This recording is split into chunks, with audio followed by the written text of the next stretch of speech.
ever felt the pull of societal expectations around money, relationships, and family, then you're in the right place. Welcome to Clean Your Toilet podcast, where we uncover what's hiding in plain sight and tackle what truly matters. I'm Barbara, publisher of LinkedIn newsletter True Wealth, a space dedicated to unlocking true wealth that goes far beyond material possessions. In a world that often equates success with a hefty bank account and milestones like marriage and children, it takes real courage to define wealth and fulfillment in your own terms. So today's episode, The Courage to Choose, charting your course to wealth on your own terms. It's all about finding that strength within us and draw it out to define what truly matters, to make choices that align with our personal vision, and to build a life of true wealth, however you define it.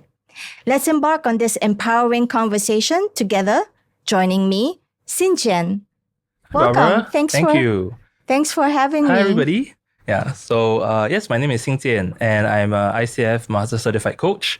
And for me right now, I specialize in men's mental health, right? Helping them work through their challenges and their struggles in life. Yeah. So Barbara, can you tell me, how do you come to have this focus on true wealth, and why is it so important to you?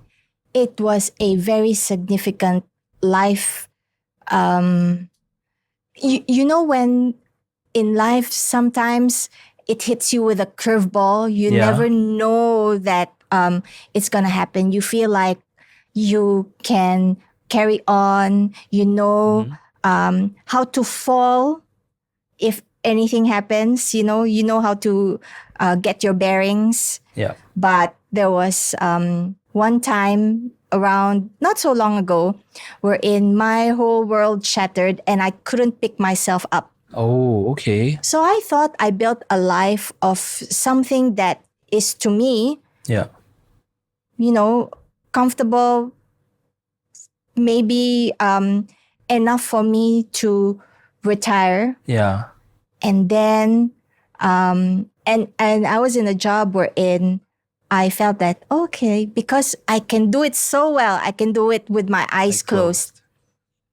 And then, out of nowhere, the unexpected happened. Yes. And then you had to change your job, or your life changed. So I thought that I can initially I thought I can pick myself up quickly because, I'm one who believes in continuous learning, in equipping myself with at least once a year, I will enroll in an executive course, or I can switch it up and enroll in a fun course. Yeah. So I've enrolled myself in courses in educational institutions that are well known, that can slowly make me more knowledgeable, make me more skilled, and make me a better and more employable person. Ah, okay.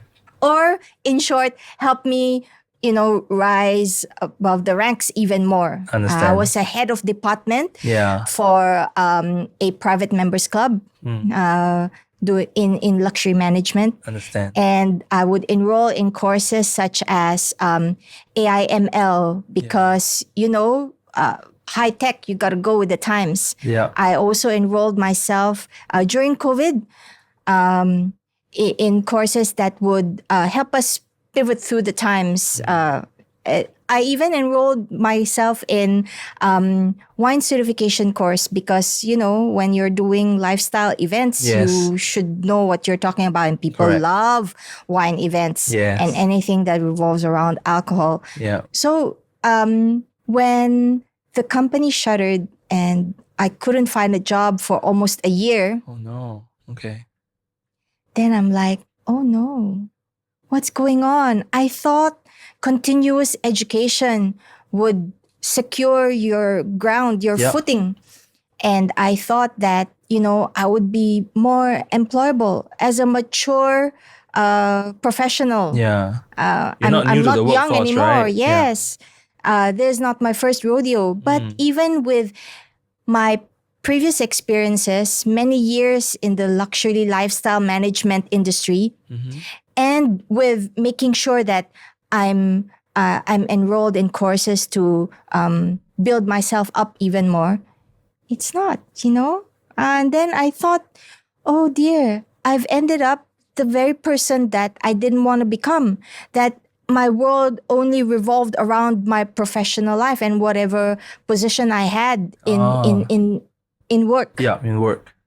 Then that's not all that there is in life, right? Yeah. I thought I was wealthy in knowledge. I thought I was wealthy in terms of my career. Yeah. But my inner wealth was suffering. Yeah. So in the form of self-help, I started this LinkedIn monthly newsletter. At that time, it was weekly because I had time, right? Yeah. And I wrote down all my thoughts in order to help me assess my life as well. Amazing. Because I found that there is, as for me, I can find structure and also I can like organize my objectives and thoughts in the form of writing. Wonderful. Yeah. So it's almost like you're writing open letters to yourself, but you're also sharing it with people so that they can also learn. Okay. So wealth is many aspects, mental wealth, physical wealth, relationships wealth, professional wealth. That's right. It's however you want to define it. Correct. And it also helps you unlock areas that needs more focus. Yes. 100%. Areas that you need to serve yourself more on this because you've already given attention more than enough in another aspect. That's right. Yeah. So today I thought that we could tackle three main things. Sure. A broader definition of true wealth and fulfillment. Yeah. Navigating societal expectations around wealth, because I thought was all ready and prepared, yes, because this is what the framework of the society has given you. Correct. Yeah. I mean, this is the framework that the society puts on us. Yes, right? puts on and us. And expects people to follow. Yeah. Because this is the way, this is the given formula. This is the formula to success. That's and right. to usually financial wealth. Yeah, that's right. Yes. Yeah. That's one of the most primary, I guess, markers or things that people look at, right? Yeah. And lastly, also very important, the interplay between money and fulfillment. Okay. So in terms of defining wealth and fulfillment, in your experience, what are some of the most common misconceptions people have about wealth? Yeah. I think in my experience when I work with people, the misconception around wealth is the most obvious one is just chasing money, right? And trying to grow the bank account. But then I think as I work with more people and I expand my knowledge and my experience in working with individuals, I realize it's actually more about the obsession. Sometimes people get overly attached or obsessed about a certain thing. So an obvious one is like money, yes, right? So I'm chasing all the ways to make money, So we have all the like cryptocurrency. I'm going to dabble in stocks. I'm going to have all my investment portfolio. I'm just going to chase my my salary increase with each job, and that becomes a big focus, right? But there's actually also other types of obsession, like overly obsessed with relationships. I must find the one. Why is it after 20 years I still can't find that person who's supposed to complete me, for instance, right? And then there's also, I think the opposite is also real. Some people also get obsessed with being solo. Like, I don't need anybody. I'm independent. I'm a strong person, right? So it's interesting because it reflects who they are at a certain point in time. But at the same time, I think there is wisdom to maybe question, like you said, where are the other areas that lack focus, right? Because I think the reality is that as human beings in this world, we experience many things and we are made for many things.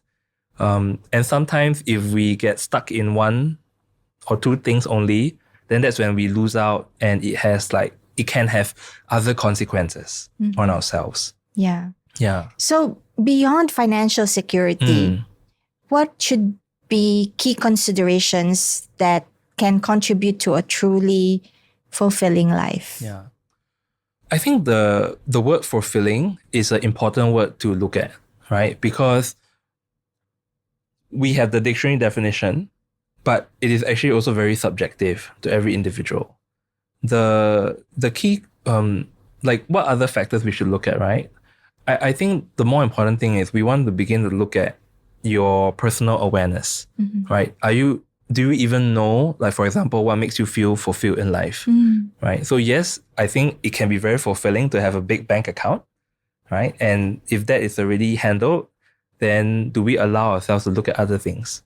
So I think very common things would be like the relationships we have, the way we live or express ourselves, right? Work is obviously a very common way of expressing ourselves, but then some people also have hobbies, right? And they keep it separate from work. Some people's hobbies become their work. Sometimes the hobbies can become... I could only dream of that, right? But I think I've met people who truly love their work and they don't feel like they're working. That was me before in my past life. Oh. Yes. That means you really enjoy your work. It's my wheelhouse. It was second nature to me. I was surrounded by beautiful things. I see. And beautiful experiences. I see. And yet you were forced to change. Yes. When what happened. Yeah. Because I couldn't have it any longer. That's it. Life put a stop to it, a full stop. Yeah. And the door is bolstered. Cannot be unlocked anymore. So then you're forced to adapt. Yes. Yeah. If not, then you probably go into like... And then eventually I found out when all of the doors are closed. Yes. Or all of the doors that you want to enter are closed. Yeah. Then that's when you can find your true wealth. Because, you know, if you're walking through the fire or if life has put so much pressure on you because how you want your life to be lived cannot be the way that you're going to go on and carry on in life, then you emerge like a diamond. That's right. Yeah. Cliche, but you know, it's true. It's so true. Yeah. And all the pressure. It's no fun and it's no joke to go through all of that. Yeah. But sometimes in order to find fulfillment, or maybe your sense of fulfillment wasn't really what is... what is true. Okay, I think to say it's not true is it does a disservice to that life. But then I prefer the way of describing it as sometimes the journey comes to a natural stop, right? Yes. And life, or I call it like universe, or if you're religious, maybe you can say God has decided that there is a new path for you to try or for you to take. And then it becomes your choice about whether or not, like how willingly and openly you go into that path. Yes. Right? Yeah. Because like even you sharing about how, you know, things look bleak, but yet you started writing and started sharing. That was very interesting to me. Like, do you know what inspired you to start the sharing and the writing? I don't know. It just happened. It just happened. Perhaps it's like because a miracle. Way back in primary school, there was, English writing class that encouraged us to express ourselves in writing. Maybe that kicked in unconsciously. Yeah, amazing. You know? Also, you're right in terms of not discounting whatever it was in my past, you know.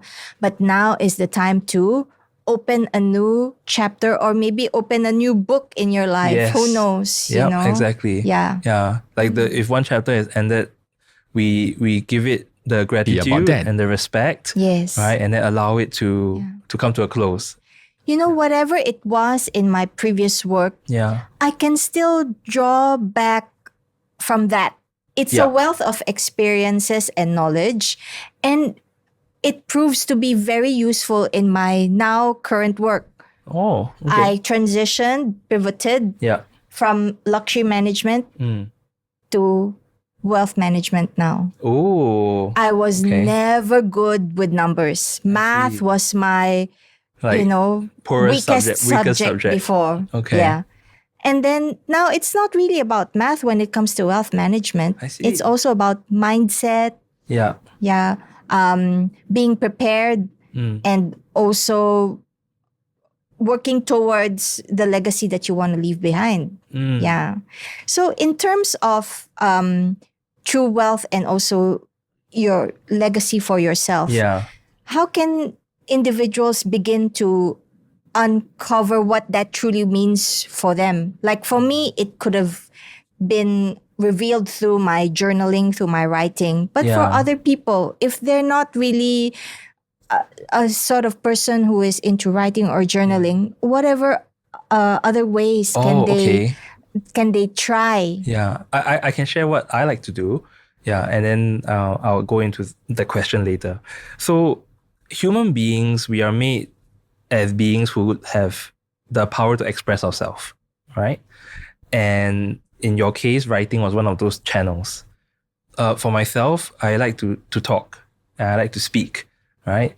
And this might sound a little bit strange, but actually there's a lot of power in speaking out loud, sometimes even to yourself. Okay. Because when you speak out loud your thoughts and your feelings, you can hear yourself speak. And it has an interesting effect, right? Sometimes it helps to reinforce positive things. At the same time, obviously, it can also reinforce negative things. So you have to have some self-control. But it's also very powerful for building your personal awareness, right? So that's one way. I think the other ways I can think of is if you feel pulled towards an activity. Yeah. You know, some people are very active in nature. Yes. They are the kinds who like to go hiking, jogging. They like to be outdoors, right? I think the key thing then is when you are doing those activities, you want to ask yourself, like, what do I like about this feeling? What is this experience giving me? You know, what am I beginning to learn about myself? I think learning is a very underrated I guess maybe term. A lot of us think that, we're done with school, learning is done, right? But then and when they go into adult life, they think that learning is also like, I'm going to attend many courses, or my boss is going to send me to stuff like, I have to go do it because company is sending me. True. But I think the true learning you want to focus on is what are you learning about yourself in your life? If I borrow your words, what kind of wealth and types of wealth do I have? Yeah. Am I satisfied?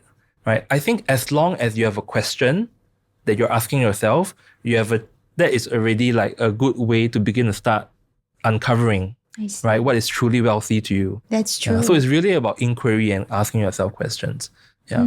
Sometimes we're so stuck in the day-to-day, whether is it work or like parenting with our kids, and you just feel like you don't have the time. Right? Then you just want to rest or you watch YouTube or Netflix and then you just kind of like shut down your brain.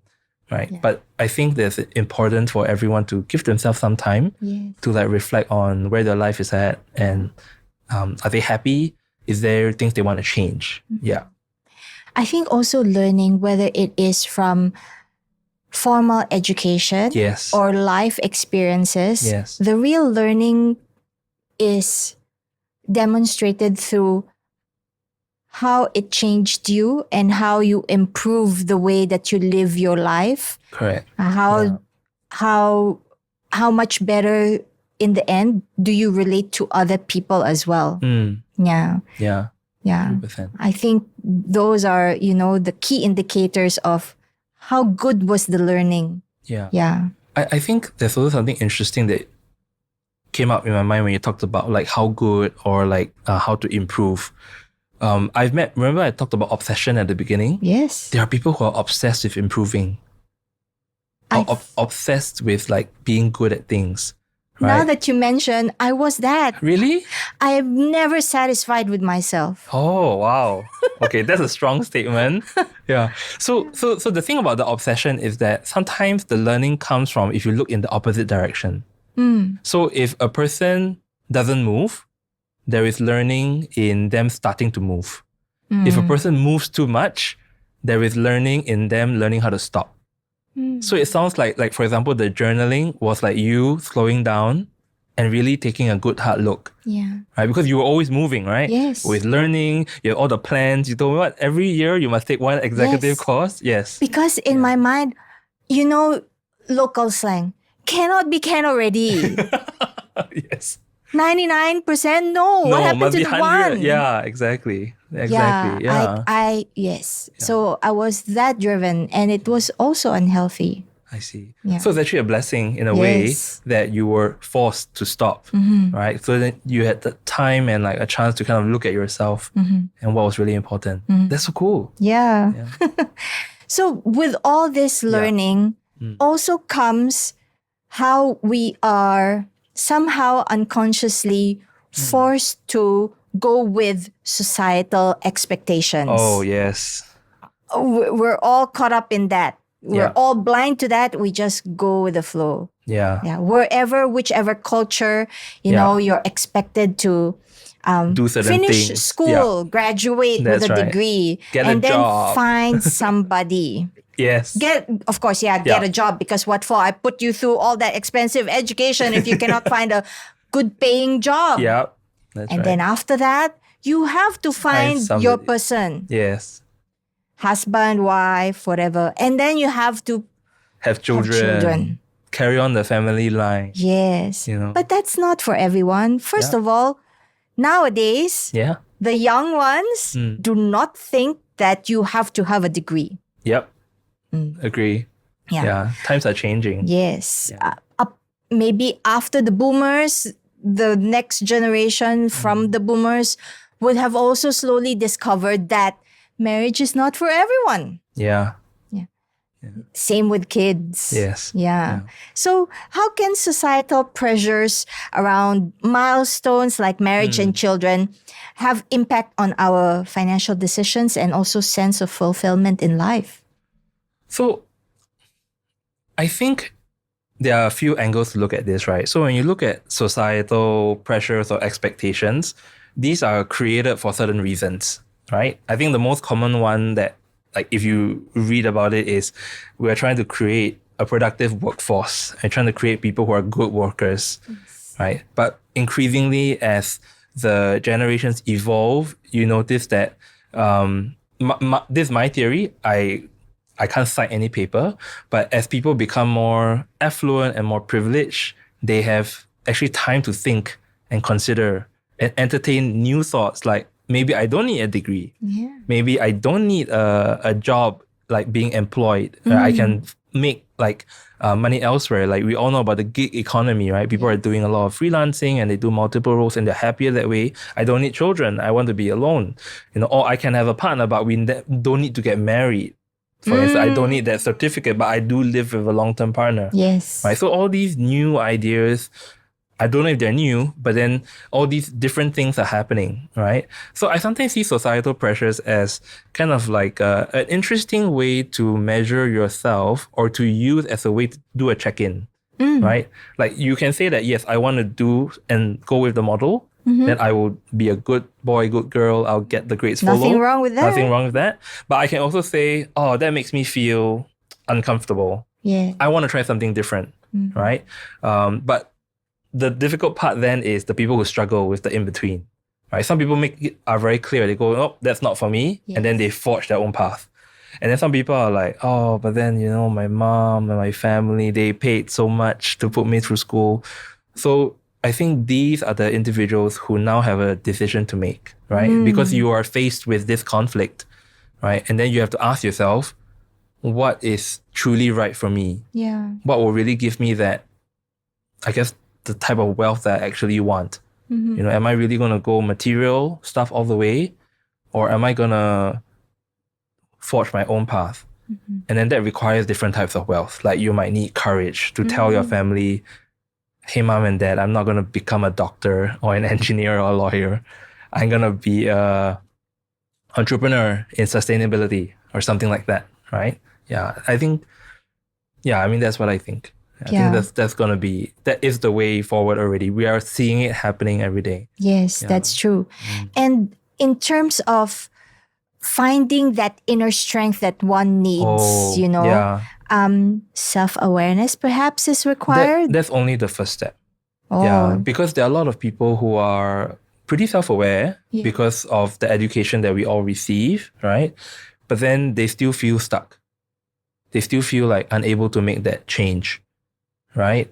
Like, for example, and self-awareness can come from a few ways. Sometimes circumstances force us to become more self-aware. Like in your case, when the work ended, you are forced to now look at new things and learn different things about yourself, right? Because whatever was your reality suddenly stopped. And whatever you thought you prepared for the future actually is not helping me. Then what did I invest all that time for, right?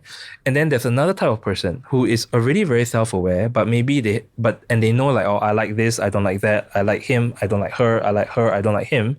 But then they only stay there. It's all about them knowing, but they don't take action. They don't have a plan. They don't maybe go experiment or go and try. But they're always trying to like plan first and test, and that can also be an issue, right? So I think that's kind of the new thing that people are struggling with.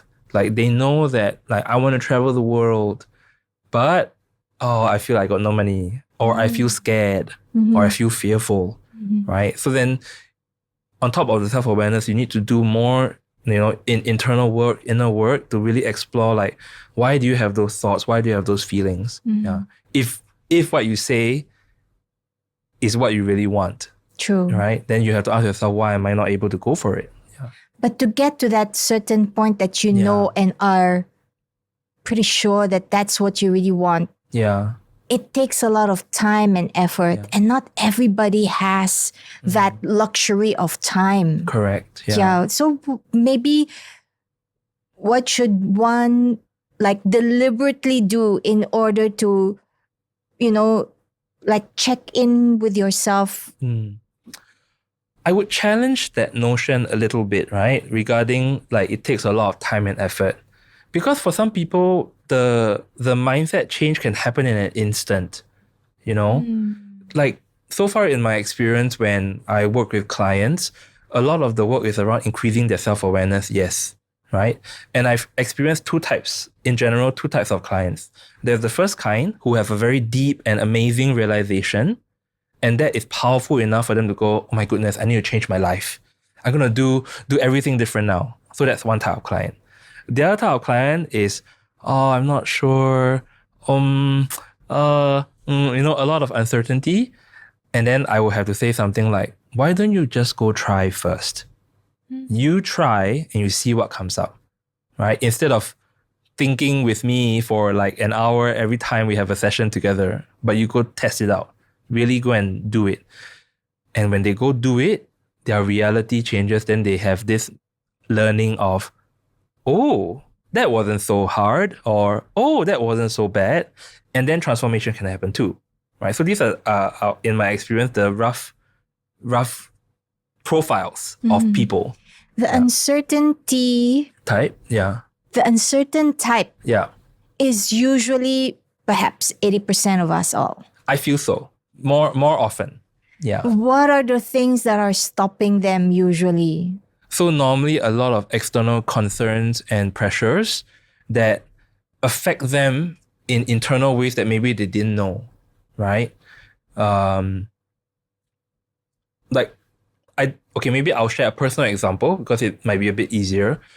For the longest time, I always struggle a lot with like my weight loss. I was much, much bigger. And I thought that it's just that I have no discipline, or I have like poor motivation, and I have poor nutritional knowledge, for instance. I learned all those things, right? And even then, like I used to write for Men's Health magazine. Oh. So you can't say that I don't have knowledge on how to exercise and everything because I had those resources. What I uncovered was that actually I had a poor relationship to my physical body and physical activity. Because of how, like in the past, I was always made fun of when having to like go through like weight loss things in school.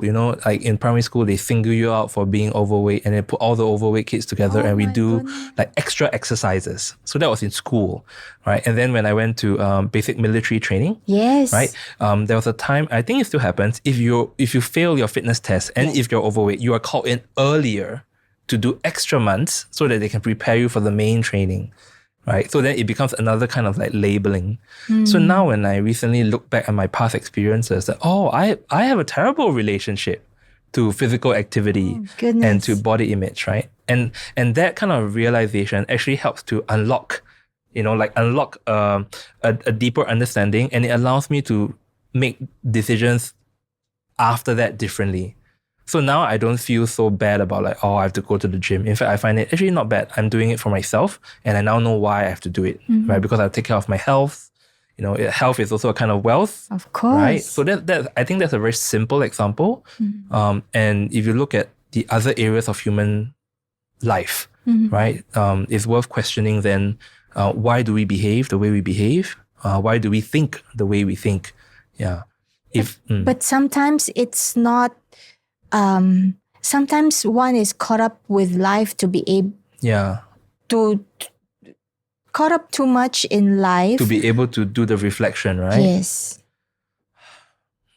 To even come to an understanding on what's causing this and what is actually your relationship with money, with fulfillment, with societal expectations. Then I would say this.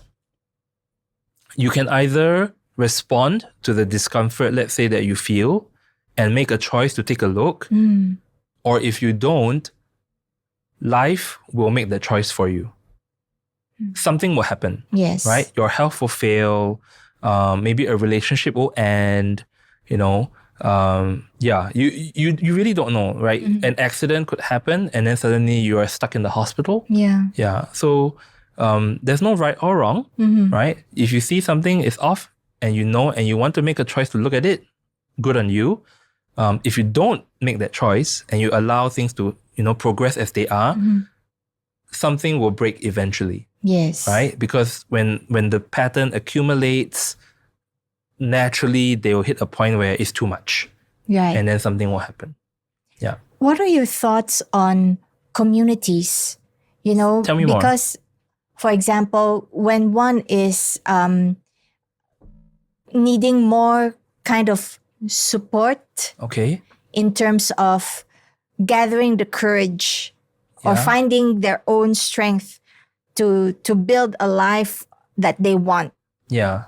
Immersing yourself in communities of like-minded people may help, or it can also be detrimental, because that's another source of societal expectations. Correct. So what are your thoughts on that? So this is a very interesting thought, right? So for me as a person, one of my, I guess you can say, qualities, I don't want to say positive or negative, right? Try not to judge myself.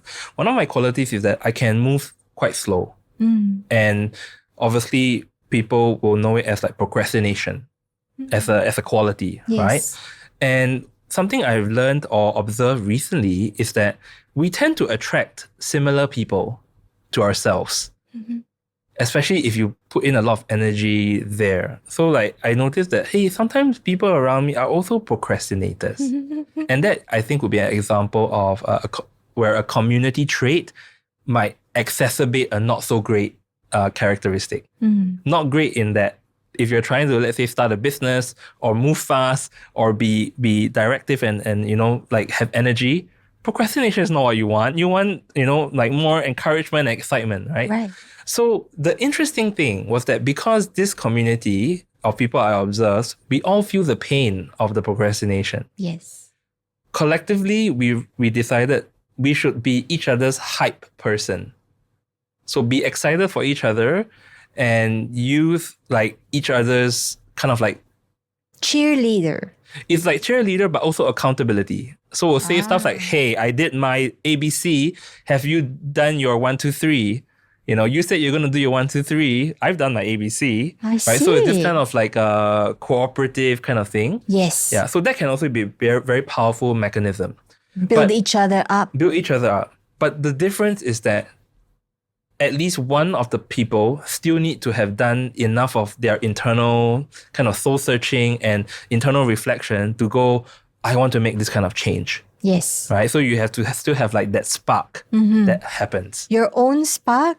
Your own spark. Fire on you from other people. Correct. Or another way could be because of your own spark, you help to fire up other people. Right. And then it builds a positive kind of like multiplicative effect. Yeah. So it can go both ways, right? You can get people who are like great community, then the multiplication is very high, but you also can multiplicate in the other way. And like everyone just becomes whether like it do will nothing. compound towards something positive or something disruptive. That's right. You still need to have that certain level of mindfulness and being conscious about it. So community is very useful, but then your personal development and your personal learning is also very crucial. You cannot, we should never like give that up. Yeah. That's true. And for those who like want to cultivate a mindset, you know, that can be positive, like prioritizing one's own mental wealth and also values over societal expectations. Yeah. What can you share that could be most effective to work towards that? I think there are two things. The first one is you want to be very clear about what is your personal value. Right. Right? Like sometimes people feel, I think a lot of people think about things like this aspect of society is not for me, or I don't feel connected to this other aspect of society, but then they kind of stop there. So if they ask them the question, so then what do you feel connected to? And then they go, I'm not too sure. Right? Then in my mind it would be, like, dude, you need to push that question further. Because if you don't figure out that answer, then your energy will have nowhere to go, right? You're always stuck in the I'm not too sure energy, and you're stuck in the I know society is not for me energy. But then this doesn't help you in any way, because that is a symptom of stuckness, right? So that's the first one. And the second one is, once you manage to find the first one, having like the strength and the courage to say, I want to walk this path. Right. Because it's not easy. Yeah. Absolutely. Especially if maybe things are already very comfortable, for instance, right? Like, I have a simple job. Do I love it? No. But it pays my paycheck. I'll just, go along every day. Are you happy? Not really. But I'm not sad, right? Everyone chooses this, gray in-between area. Or maybe they want to justify where they're at in life. Yes, that's true. That's where, like, it's always an excuse, right? It's a story. It's like a story that you tell to make everything okay. Yes. Make everything right. Right. But then if you really are honest, are you really okay? Yeah. Is it really right? But no one can answer that question other than yourself. People might see and say, hey, are you sure you're very happy with your work? Yeah, I am. Yeah, then you as a outsider, you kind of know, I don't think they sound very happy. Then what about values, your own inner values, and also connectedness when it comes to marriage and family? Because it's not for everybody. Yeah. Right? Yeah. And sometimes societal pressures drive you towards, okay, maybe, I should just go ahead and get somebody, is it? And get married. Yes. I can't speak for personal experience, but I think I can understand a little bit why you would follow that. I think if a person gives into societal pressures, right, and let's say goes into a marriage that they are not happy in or that they didn't want, right, and even after that, they never found a way to like make the marriage make sense. Yes. It will eventually break. Yeah. And when I say eventually break, it can be as dramatic as the couple can stay married together, and when finally some person passes away, the conclusion is, I don't know why I stayed in this marriage all these years, right? And that already becomes a choice that whether they like it or not, they have to be responsible for. True. Because every day you stay in a situation, there's a part of you that chooses to be in that situation every day. Yes, it is a choice, right? It is a choice, even though it might not feel like a choice, right? Yeah, because sometimes to make a choice that pushes against society and pushes against what's considered normal is very challenging. That's true. Right? But then I always say this, to my clients, right? Like, do you know that human beings are very good at enduring suffering? And we can sit in our suffering for the longest time. And some people might not even step out of their suffering. Oh no. Yeah. Because we tell ourselves the story to make the suffering okay. And then we get used to the And suffering. usually the story is It's put fine. together, Yeah. or the story came about because of societal expectations. Yes. Yeah. Yeah. Like for me, okay, I'm single and Okay. I'm happy being single. Hmm. And it's not that I'm not for marriage. Yeah. It's just that it's not a top priority in my life. If I find somebody, well and good, somebody that adds value into Yeah. my life, then I hit the jackpot. Yeah. But my choosing not to marry also is a decision Yeah. that is, let's frame it this way. Yeah. I never wanted to have kids. That one, Very I'm clear. very, very sure from the Understand. beginning. Okay. When I was growing up, as a young preteen, Yeah. I started to have physical changes and I started to have, monthly Yeah. periods. And I was always in pain and I always hated it. And somehow, even with a lot of girls, Yeah. in their preteens will always have these experiences, That's right. discomfort, pain, etc. But somehow, something within me made my mom say to me, I know already, I'm not going to have any grandkids from you. Huh? She suddenly She said, knew. I Oh, don't wow. know what is it. So that's a given. Yeah. That, I really don't want to have kids because many, many reasons. Yeah. Top of my mind is that I'm not for that kind of responsibility. And thank goodness we live in the times that we live in right now. Yeah. I don't feel the societal pressure Right. to have to marry in order to have kids, or you can choose to adopt if you don't Yeah. want to have married. Correct. There are other options. I'm secretly a romantic at heart. Mm. Yeah. But then again, I also am grateful that I don't need to succumb to societal expectations Yes. just to get married because that is what is expected of me. Correct. Amongst my cousins, I'm the eldest. Mm. And also, people would always be coming to me, Yeah. relatives. Yeah. Or to make comments. Yes. Or have questions. Every time there's a family reunion. Oh no. You're still single. Hey, how come you don't have a boyfriend? How come? Oh, what a waste. I'm like, what do you mean, what a waste? Waste, Where is yeah. that coming from? Exactly. What a waste that I don't want to have a partner. What a waste that I don't want to bear children. Yeah. What do you mean, what a waste? I don't understand, But, thank goodness we live in the times that we live in right now. Yep. I can choose to carry on with my choices in life. Yep. But in terms of finding a partner, sometimes, and some of our viewers Yeah. may experience this, life's circumstances may push you towards that because of dire need, especially financial need. Correct. How do you build the courage to stand up for your own choices, or to remain firm in your own choice of being single, not because of anything else, but it's just that that's how you want to be?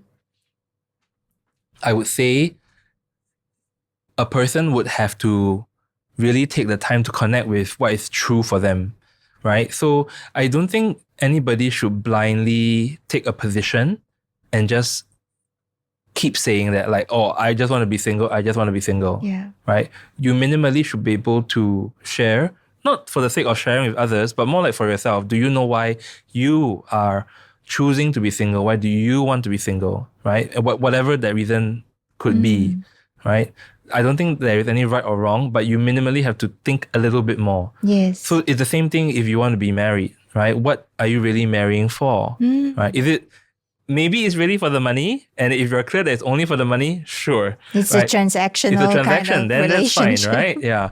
As long as both parties are clear, I don't see a big issue. If it's to get all the aunties and your mom and grandmother to shut up at gatherings, okay. I've known people who do that too, you know? Yeah. But I think it is most important to be aware of the choice that you want and the reasons why you're making that choice. Yes. Yeah. I think the pain comes when we make choices and then we complain or we regret about the choices that we make Right. because we didn't think it through That's or we true. didn't take the time to reflect first before we just, sign on a dotted line. Or we jump the gun because suddenly your life circumstances Change. and then the only way out of That's the right. pit is to marry. Yeah. Correct. Or I haven't experienced anything like that, but I'm assuming you have heard Thank of people doing that. goodness that, I still didn't feel the pressure, Yeah. no matter how terrible my life was then, to marry just to get out of the situation. the situation. Okay, that's good. But other people may just succumb to it because it's in their mind, sad to say, Maybe. they might come to the conclusion that, oh my It's the God, only it's way. my only way out.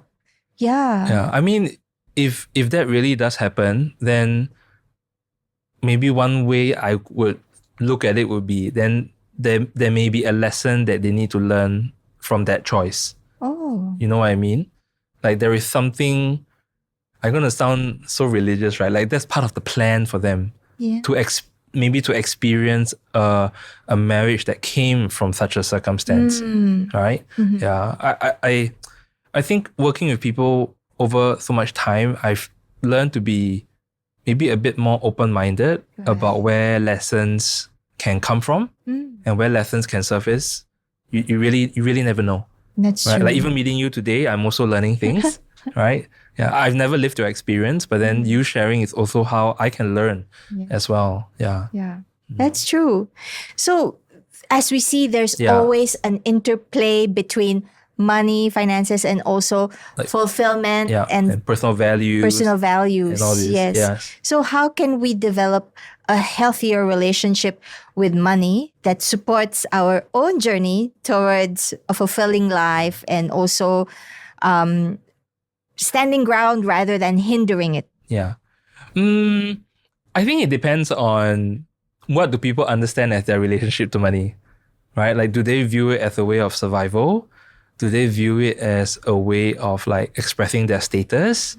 I don't think there's any one right or wrong way of relating to money. I only ask that, do you know why you relate to money in a certain way? Right? Like there's some people who are very, very frugal all the time. But then there are also some people who just spend. Yep. Right? They have the mindset that like, I can't take the money to the grave. What for? Right? Then I'm sure for your clients, some of them would be like, what can I leave behind for my next generation? Yes. Right? So these are all some of the different perspectives when it comes to money. So maybe I can ask you first, what have you observed when it comes to people's relationship with money? Because you have moved from luxury management and now you're doing wealth management. Yes. I'm sure the perspective is a bit different, right? Yes. Yeah, I assume luxury, like people are a bit more happy to spend. But then wealth is like, yes, they're rich, but they're also like thinking for the future, right? So those are two different sets of people. They could be the same people. Yeah. But two very different environments. And I think one's relationship to money, to wealth, finances, and also personal fulfillment would have been weaved slowly throughout their journey in life. Yes. Yeah. Yeah. So perhaps they come from a very frugal family. Yeah. And then at the end of the day, when they have built their own pot of gold, then they become a lot less frugal and a bit more like at ease with spending money because, perhaps they have come to a point in life wherein they felt that they have been so restricted in the past because of how their family dynamics, the kind of family that they come from and the kind of childhood that they experienced, then they like, oh, I've been so restricted for so long and now I can have whatever I want. So no I want conditions. That's right. I decide. Yeah. And then perhaps sometimes it's also someone who comes from a very wealthy family, Yeah. you know, for many, many, many generations, they have been wealthy, but suddenly one generation, Something happened. Yeah. and that it's all gone with that generation. Oh, yes. Yeah. Yeah. And then now they become more like conscious about Where the money goes, spending and how their life will carry on because they don't enjoy the same kind of lifestyle as in before. the past. Yeah. You're absolutely right. Like, you remind me of this conversation that I had with my mom before, and she always said that, I regret. I said, what do you regret? She said, I regret not teaching you about money more. Right? I regret sometimes being, not that we had a lot of money, but she was always generally quite generous. Like, whatever I asked for, she would try to give me the money for, right? And there was one specific memory. She said she tried to give me $50, and her intention was just keep this on you in case anything happened, right? But then she said my reaction was, I don't want to touch the money. You keep it. I give it back to her, right? So how come? So she said that when she observed me growing up, it reflected kind of like a poor relationship to money, of not really wanting to handle money and having like a detachment of it. So it means it cut both ways, right? Yes. I didn't really save, and I tried to not save in very interesting ways. Either I just don't accept money, or I would always spend it. I don't have like a thinking of the future or planning, right? And then she always said like how she regretted that. Yeah. I also remember this other movie that I watched recently.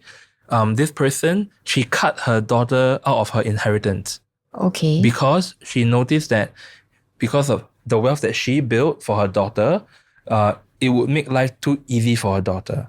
But she realized that her daughter was not living life because she had given her daughter a place in the company. It was an easy life, but then her daughter wasn't happy. So when she passed away, this person was suffering from cancer. Part of her will was she removed her daughter from the inheritance. Oh my goodness. And she said, you can only get your inheritance after you finish this list of things. And she took a list of things that her daughter wrote as a 14-year-old, like dreams and all that. It's like a bucket list. And said, that's your mission. Right? Until you finish your mission, you will not even know what your inheritance is. There's good and bad. There's good and bad, right? So it's very interesting how people like look at money and how they try to help or pass the lessons down. Yeah, it's very, very fascinating. Oh my goodness. Yeah, because it's such a standard, like such a standardizing currency in the world, right? Yes. Money. Yeah. So it's a true reflection sometimes of like how we behave or how we think about things in life as well. It can give us a clue there. That's true.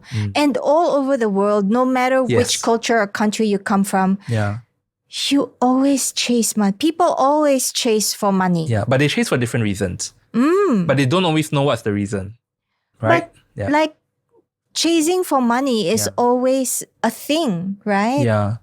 I mean, when you say that, you don't always know the reason. Yeah, I mean, there is a general reason. The general reason is they feel like it's not enough. They don't have enough of something. But but exactly what is the thing that they feel is not enough? Is it really money that you don't have enough of?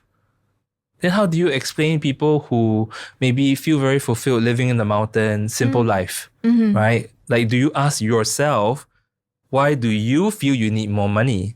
When you feel like you don't have enough money, what do you actually have not enough of?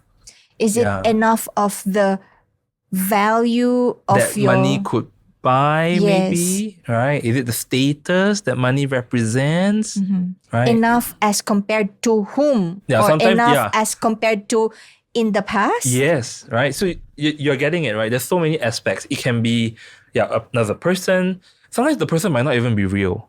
maybe you have such a deep impression from some movie you watched as a child that ever since then, that's how you relate to money. And then the wealth is only that way for you, right? Yeah. The past reference is also very useful. Yes. Right? You are chasing something that you lost, Yes. which is very common feeling, Yes. right? You want it back. Yep. Right? You're not willing to accept what has happened and move forward, but you keep looking backwards. Yeah. Enough money to show off. Yeah, right. It could be a pride thing. Like Yes. how dare you look down on me? So now I'm gonna show you. I'm gonna show everybody. Yep. Yeah. So all these different things that people have, right, as reasons for wanting to chase money or show money. Various people, we have various kinds of motivations and where it actually came from in our lives. Right. So I think when we are doing this podcast, is really to help people do you think about your relationship to money, and do you know why maybe you want money for? Or is money the only kind of wealth you're chasing? Right? Because like Barbara said, there are many other kinds of wealth as well. That's true. Yeah. Yeah. Wealth also comes in the form of your health as well. Yeah. In terms of living a life that is truly fulfilled, sometimes health gets in the way. Yeah. Yeah. Maybe your money will not be enough to cover whatever Your health, yes. health circumstances can come up. Correct. Right. Yeah. So that's another aspect of how come, you keep chasing for money. What is it? Right. Oh, it's because, I have this condition and I don't think my wealth span can be as long as my health span. Exactly. Yeah. Because of these detrimental issues. I'm sure you're familiar with the idea that the true equalizer across human beings is time, right? Right. So what do we spend our time on? Where do we take the energy and the time, and where do we put it into? Right? If we exercise regularly, you might not have to spend any time earning more money to treat your illness that if you had spent time on just being healthy, that as an example. Yes. Yeah. That's true. So it's really about how aware and how conscious our human beings are about basically all the types of wealth that they have. Yeah. There's not only one type. That's true. And how can we avoid that trap of constantly chasing for not just money, but for that sense of fulfillment, and instead focus on creating a value in your life that you can enrich your life even more? I think people need to learn to stop. They need to learn to stop and assess, right? And don't do it for the sake of doing, there's so many ways, right? That I think whenever we are in a place where there's a chance to evaluate ourselves, the world presents it to us. It can come in the form of an accident. It can come in the form of a company closing. It can come in the form of a loved one trying to reach out to you to tell you, hey, I need you to listen. You're hurting yourself. I think it's very unfair, and it's not correct to say I didn't know, or I didn't see this coming. I think if we took the time to really slow down, actually, I think there are signs there around us all the time. We missed it. We missed it. It was right at the tip of our noses. Or worse, we are choosing to miss it every time. Oh dear. Right? It keeps coming, but you just, it's fine. It's fine. And then that's nothing. It's nothing, yeah. So how many it's nothings are we going to so-called let go before we take the time to really look at what's really going on? Yeah. So even this conversation with you, I think is quite exciting because it's reminding me myself as well. What do I need to, take time to, have I been ignoring anything? What do I need to look at? That's true. I should ask myself that question too. In this new stage of your life, what is... Check in with yourself. Yeah. It's been an amazing also reach out to others and check in with others as well. Yes, that's right. I'm sure everyone has their trusted communities. You can always check in with what they have to say as well. So if there's one key takeaway message that you would like for our audience to have in terms of creating the value in their lives, charting their course to true wealth, what can you impart to us? I want people to pay attention to the discomfort that they experience in their life and take time to allow the discomfort to unfold, because it might give you a clue, right, into what kind of change you might actually need. Right? It might not be as simple as it seems on the surface. That's true. It might not just be a bigger paycheck or like you win 4D or Toto. Yeah, it could be something else. Yeah, so take that time, slow down, and look. Thank you so much. Thank you, Barbara. Charting your course to true wealth and cleaning your toilet may take some time. So check in with yourself and check in with others too. Thank you very much for joining us today. Thank you. Thank you. Oh.